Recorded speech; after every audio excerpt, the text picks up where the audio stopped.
वो थे देवर्षि नारद, त्रिलोक यात्री, भगवान के परम भक्त। उन्हें लगा कि वो ब्रह्मांड को समझते हैं। लेकिन एक दिन उन्होंने भगवान श्री कृष्ण से अंतिम प्रश्न पूछ लिया, प्रभु मुझे अपनी माया दिखाए, अपना भव्य ब्रह्म।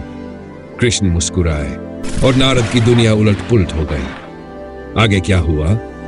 उन्हें सिर्फ माया के बारे में बताया नहीं गया, उन्हें उसमें फेंक दिया गया।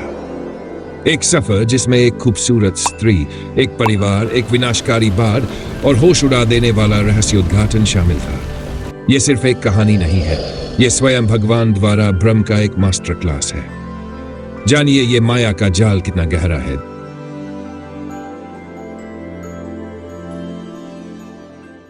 देवर्षि नारद, ज्ञान और भक्ति में उनका कोई सानी नहीं था। वे अक्सर बैकुंठ जाते, भगवान नारायण के दर्शन करते, उनकी लीलाओं में शामिल होते। एक दिन नारद मुनि भगवान श्री कृष्ण के पास पहुंचे, प्रणाम किया, उनकी स्तुति की, फिर बड़े ही विनम्र भाव से बोले, हे प्रभु, आपकी कृपा से मैंने बहुत कुछ जाना है, भक्ति का मार्ग समझा है, ज्ञान की बातें सुनी है, पर एक चीज है जो मेरी समझ से परे है। श्री कृष्ण मुस्कुराए, उनकी मुस्कान में गहरा रहस्य छुपा था। उन्होंने पूछा, देवर्षि, ऐसी कौन सी बात है जो आपको उलझन में डाल रही है? नारद ने कहा, प्रभु आपकी माया, सब कहते हैं आपकी माया बड़ी प्रबल है, बड़े बड़े योगी भी इसके फेर में आ जाते हैं, पर मैंने कभी इसका अनुभव नहीं किया। कृपा करके मुझे समझाए, ये माया आखिर है क्या? भगवान मंद मंद मुस्कुराते रहे। उन्होंने कहा, नारद, माया को शब्दों में समझाना कठिन है, इसे तो अनुभव ही किया जा सकता है। क्या तुम अनुभव करने को तैयार हो? नारद उत्साहित हो गए, बोले, अवश्य प्रभु, मैं जानना चाहता हूं। श्री कृष्ण ने कहा, ठीक है, तो एक काम करो, मुझे बहुत प्यास लगी है, क्या तुम मेरे लिए कहीं से थोड़ा जल ला सकते हो? नारद ने सोचा, बस इतनी सी बात, प्रभु के लिए जल लाना तो मेरा सौभाग्य है। उन्होंने तुरंत अपनी वीणा उठाई और बोले, अभी लाया प्रभु, और वे जल की तलाश में निकल पड़े।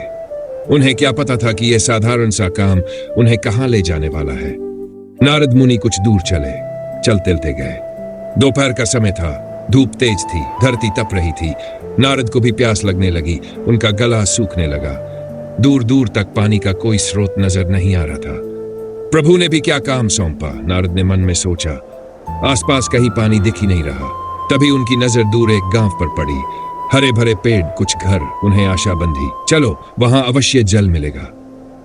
वे तेजी से उस गांव की ओर बढ़ चले, लेकिन आगे जो होने वाला था उसकी नारद ने कल्पना भी नहीं की थी। गांव के पास पहुंचकर उन्होंने एक सुंदर घर देखा, दरवाजे पर दस्तक दी, दरवाजा खुला और सामने खड़ी थी एक अत्यंत रूपवती कन्या। उसकी आंखें झील सी गहरी थी। उसका रूप देखकर नारद क्षण भर के लिए सब कुछ भूल गए। वे उसे देखते ही रह गए। क्या यही माया की पहली झलक थी? कन्या ने पूछा, कहिए मुनिवर, कैसे आना हुआ? नारद अपने विचारों से चौंके। उन्हें याद आया कि वे जल लेने आए थे। उन्होंने कहा, देवी, मैं बड़ा प्यासा हूं, क्या थोड़ा जल मिलेगा? कन्या मुस्कुराई और उन्हें आदर से अंदर ले गई। उसने नारद को आसन दिया, शीतल जल पिलाया। नारद जल पीकर तृप्त हुए, लेकिन उनका मन उस कन्या के रूप में अटक गया था। वे उस कन्या के माता पिता से मिले, बातचीत हुई। नारद उस कन्या से इतने मोहित हो चुके थे कि उन्होंने उसके माता पिता से उसका हाथ मांग लिया। सोचिए जरा, देवर्षि नारद जो भगवान के लिए जल लेने निकले थे, वे अब विवाह की बात कर रहे थे। कन्या के माता पिता भी एक त्रिकालदर्शी ऋषि को अपना दामाद बनाकर प्रसन्न हुए। विवाह हो गया। नारद मुनि उसी गांव में बस गए। वे अपनी पत्नी के साथ सुखपूर्वक रहने लगे। समय बीता, साल बीते, उनके बच्चे हुए, फिर बच्चों के बच्चे हुए। नारद अब एक बड़े परिवार के मुखिया थे। उनके पास जमीन थी, जायदाद थी, मान सम्मान था। वे पूरी तरह एक गृहस्थ बन चुके थे। उन्हें अब याद भी नहीं था कि वे कौन हैं। उन्हें याद नहीं था कि वे देवर्षि हैं। उन्हें याद नहीं था कि वे भगवान श्री कृष्ण के लिए जल लेने निकले थे। वे अपने परिवार, अपनी संपत्ति, अपने सुख दुख में पूरी तरह डूब चुके थे। यही थी माया की शुरुआत, या शायद उसका गहरा जाल। करीब 12 साल बीत गए। नारद अपने जीवन में मगन थे। उन्हें लगता था यही असली सुख है, यही उनका संसार है। सब कुछ शांत लग रहा था, बहुत ज्यादा शांत। और फिर अचानक मौसम बदला। आसमान में काले बादल घिराए, बिजली कड़कने लगी, मूसलाधार बारिश शुरू हो गई। ऐसी बारिश जैसे आसमान फट पड़ा हो। पास की नदी में भयंकर बाढ़ आ गई। पानी तेजी से गांव में घुसने लगा। घर डूबने लगे। लोग चीखने चिल्लाने लगे। हाहाकार मच गया। नारद घबरा गए। उन्होंने अपनी पत्नी का हाथ पकड़ा, अपने बच्चों को इकट्ठा किया। वे उन्हें सुरक्षित स्थान पर ले जाने के लिए भागे। पानी बढ़ता जा रहा था, कमर तक, फिर छाती तक। पानी का बहाव बहुत तेज था। नारद संघर्ष कर रहे थे, तभी एक जोर की लहर आई। उनके हाथ से उनकी पत्नी का हाथ छूट गया। वो बह गई। नहीं, नारद चीखे। इससे पहले कि वे संभल पाते, एक और लहर आई। उनके बच्चे भी बह गए। एक एक करके सब उनकी आंखों के सामने ओझल हो गए। उनका सब कुछ, उनका पूरा संसार पल भर में उजड़ गया। वे असहाय होकर रोने लगे, चिल्लाने लगे। उनका दुख असहनीय था। क्या यही अंत था? क्या सब कुछ सच में खत्म हो गया था? तभी एक और शक्तिशाली लहर आई और उन्हें भी बहा ले गई। वे बेहोश हो गए। कुछ देर बाद जब नारद को होश आया तो उन्होंने खुद को एक नदी के किनारे पाया। वे अकेले थे, गीले थे, थके हुए थे और दुखी थे। उनका हृदय फटा जा रहा था। सब कुछ खत्म हो गया था। तभी पीछे से एक जानी पहचानी आवाज आती है। नारद, अरे नारद, कहाँ रह गए? मैं कब से तुम्हारा इंतजार कर रहा हूं, जल लाइए। नारद ने चौंक कर देखा। पीछे कौन? स्वयं भगवान श्री कृष्ण, वैसे ही मुस्कुराते हुए जैसे उन्होंने नारद को जल लाने भेजा था। वे उसी स्थान पर खड़े थे जहां से नारद चले थे। नारद हैरान रह गए। उन्होंने आसपास देखा। कहां गया वो गांव? कहां गई वो पत्नी, वो बच्चे, वो भयंकर बाढ़? कुछ भी तो नहीं था।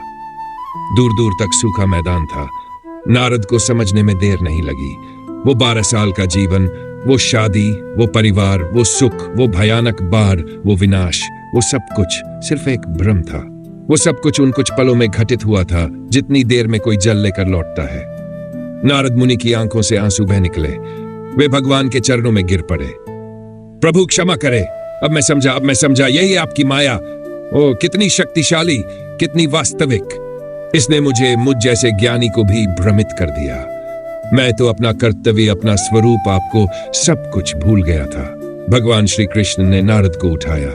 उनके चेहरे पर वही सौम्य मुस्कान थी। उन्होंने कहा, नारद, यही माया है। ये वो शक्ति है जो असत्य को सत्य दिखाती है, जो नश्वर को शाश्वत बताती है। ये मन में मोह पैदा करती है, मैं और मेरा का भाव जगाती है। ये हमें संसार के रिश्तों व सुख दुख में उलझा देती है और हम अपने असली स्वरूप को, अपने असली लक्ष्य को भूल जाते हैं, जैसे तुम जल लाना भूल गए थे। माया एक पर्दे की तरह है जो परमात्मा और जीव के बीच पड़ा है। ये हमें संसार से बांधती है। हमें लगता है यही सब कुछ है, जबकि असली सत्य कुछ और है। इस माया से पार पाना आसान नहीं। इसके लिए चाहिए सच्ची भक्ति, सच्चा ज्ञान और भगवान की कृपा। तो ये थी कहानी नारद मुनि और श्री कृष्ण की माया की। ये कहानी हमें सिखाती है कि जिस दुनिया को हम सच मानकर जीते हैं, जिसमें हम अपने रिश्तों, सफलताओं, दुखों में उलझे रहते हैं, वो भी शायद माया का ही एक रूप है, एक लंबा सपना। इसका मतलब ये नहीं कि हमें दुनिया छोड़ देनी है या अपने कर्तव्यों से भागना है, बल्कि ये समझना है कि ये सब कुछ नश्वर है, अस्थाई है। असली सत्य, असली आनंद कहीं और है, अपने अंदर, परमात्मा में। इस कहानी ने आपको क्या सोचने पर मजबूर किया? क्या आपने कभी अपने जीवन में माया के प्रभाव को महसूस किया है, या शायद आप अभी भी उसमें हैं? हमें कमेंट्स में जरूर बताएं। अगर आपको ये कहानी और इसके पीछे का गहरा अर्थ पसंद आया तो इस वीडियो को लाइक करें, अपने दोस्तों के साथ शेयर करें और हमारे चैनल को सब्सक्राइब करना न भूलें। हम आपके लिए ऐसी ही ज्ञानवर्धक और रोचक कहानियां लाते रहेंगे।